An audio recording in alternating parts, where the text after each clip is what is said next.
खुदा न ख्वास्ता पाकिस्तान 2030 तक कायम नहीं रहेगा, टूट जाएगा। मोदी जी, मैं समझता हूं कि पिछले प्राइम मिनिस्टर्स जो थे जितने, उनमें से सबसे ज्यादा he has taken India to the next level, no question about it. You have to see what he has delivered to India.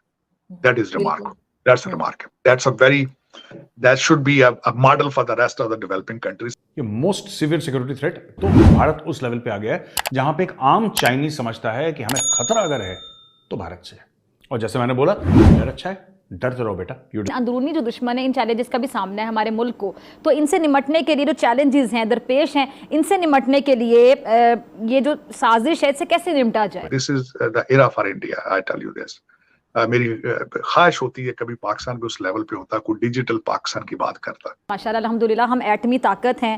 अमेरिकी यूनिवर्सिटी के प्रोफेसर जो हैं उनका वो भी एक थिंक टैंक से उनका ताल्लुक है।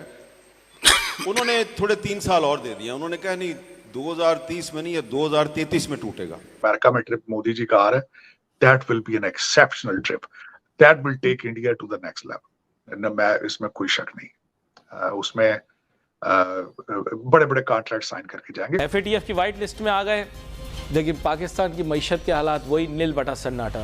जो सबसे ज्यादा मैं समझता हूँ कि लोगों को चाहिए उसका सूरत रहमान की कुछ वर्सेस की भी वहां तलावत हुई। बिल्कुल बिल्कुल ऐसा। मैं वेरी जी, मैं समझता हूँ कि पिछले प्राइम मिनिस्टर्स जो थे जितने, उनमें से सबसे ज्यादा ट्रिप करने वाले प्राइम मिनिस्टर हैं, लेकिन he has taken India to the next level, no question about it. उनकी देखें, उनकी पॉलिसीज, उनके इनसे डिसएग्री करना, चीजें करना, वो एक अलग बात है, but you have to see what he has delivered to India. That is remarkable, that's remarkable, that's a very, that should be a model for the rest of the developing countries. खासकर developing country तो मैं इसलिए कह रहा हूँ, वो तो अब समझते वाकई वो इंग्लैंड की इकोनॉमी को वो उससे आगे जा चुके हैं, लेकिन दूसरे लोग जिस तरह पाकिस्तान है, नेपाल है, इन लोगों को they should case study the Modi administration किस तरीके से। अब उस पे अगर बात की जाए तो इट्स अ ह्यूज डायलॉग, बहुत लंबा हो जाएगा उसमें, लेकिन मैं समझता हूँ कि इस दफा जो अमेरिका में ट्रिप मोदी जी का आ रहा है, that will be an exceptional trip, that will take India to the next level. मैं इसमें कोई शक नहीं, उसमें बड़े बड़े कॉन्ट्रैक्ट साइन करके जाएंगे, क्योंकि पहले ही आपने देखा होगा इस वक्त चाइना के ऊपर जो सैंक्शंस लगाई जा रही हैं, उसका सबसे फायदा उठा रहे हैं भारत उठा रहा है। बिल्कुल। और चाइना जितना यूक्रेन को डराएगा, उसका फायदा भी भारत उठाएगा। और इस वक्त वो कहते हैं ना कि this is the era for India, I tell you this.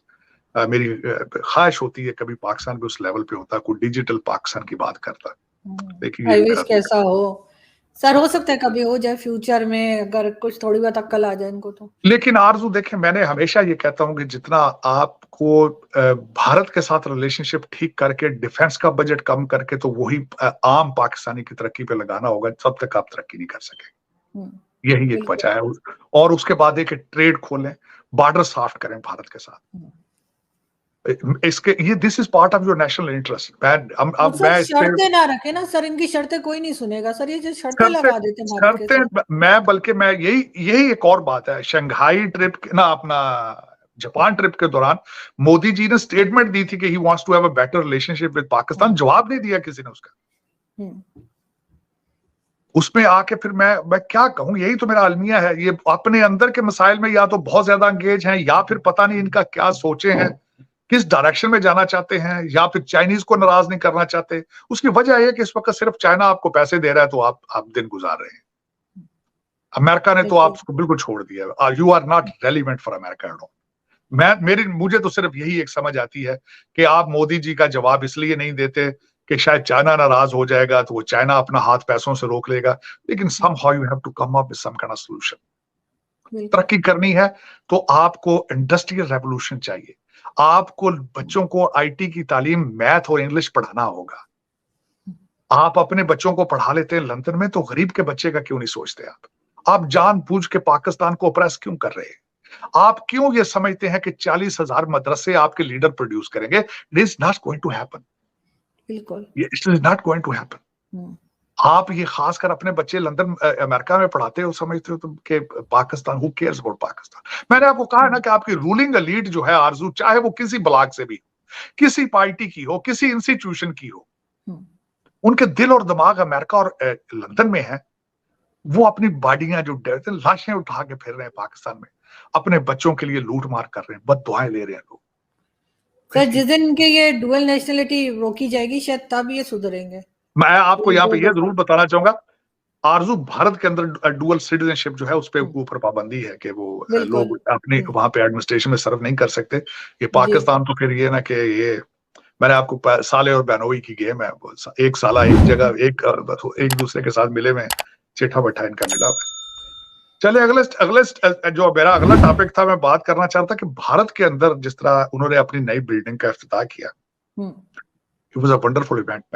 मैंने उसको बड़ा क्लोजली वॉच किया। पुरानी बिल्डिंग जो थी 1921 में उसकी कंस्ट्रक्शन स्टार्ट हुई थी, 1927 में मुकम्मल हुई थी। उसमें सीटिंग 790 एमपीज बैठ सकते थे पिछली बिल्डिंग। अब उस बिल्डिंग के हालात ठीक नहीं थे, उसमें अब वो अब एज की वजह से उसकी चीजें आ रही थी कि इतनी पुरानी बिल्डिंग है, 100 साल के ज्यादा।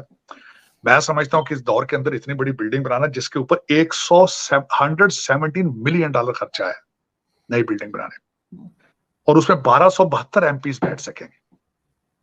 और उसमें जो उन्होंने बताया, उन्होंने जो डिजाइन बनाया है, पहले तो पीकॉक डिजाइन है जो वो सारी ओवरऑल जो सीटिंग बैठेगी, और उसके बाद लोटस जो अपर हाउस है वो उसका लोटस की शक्ल होगी, फ्लावर फूल की, क्योंकि लोटस भारत का नेशनल फ्लावर है। जी बिल्कुल।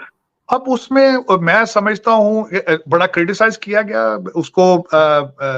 राहुल गांधी ने कहा कि ये लग रहा था जिस तरह मोदी जी की ताजपोशी हो रही है। अपोजिशन ने उसका बायकॉट किया। फिर वहां पे वो होली सेनेगल क्या उसको शायद मैं गलत उसको बोल रहा हूँ, लेकिन वो जो उन्होंने सोने का वो बना हुआ था उसका वो उसको वहां किया, और वहां पे काफी पुजारी, हिंदू पुजारी बुलाए गए, बहुत सारा अपना उन्होंने इबादत की। जो सबसे ज्यादा मैं समझता हूँ कि लोगों को चाहिए उसका सूरत रहमान के उस कुछ वर्सेस की भी वहां तलावत हुई। बिल्कुल बिल्कुल ऐसा। मैं अब I am very amazed, I am very thankful, I am very proud कि हर मजहब को अपने अपने हिस्से के मुताबिक वहां पे जगह और टाइम